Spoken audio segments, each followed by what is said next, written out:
How can we add a chart or graph in Apple Numbers? First, select your data from the table. So click and hold to select the range. Then head to Chart tool at the very top. There are three categories: 2D, 3D, Interactive. Let's stick with 2D for this presentation. I will use this donut chart here. And here it is. I got my donut chart in. That is linked directly to my data from the table. So if I change something, I'll change this lowest value here 2 to 10.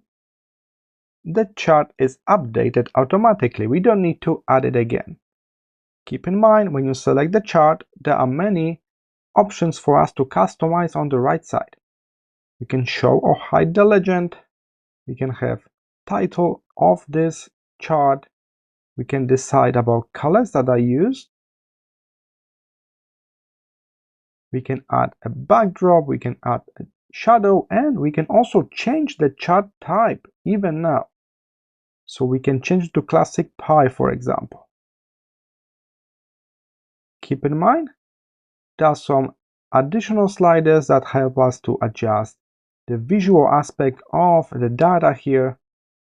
We can have a data point names directly to numbers. So feel free to explore those options in the panel on the right side. That's how you insert the chart in Apple Numbers. First, select the data and then click Chart at the very top and select the chart that you need.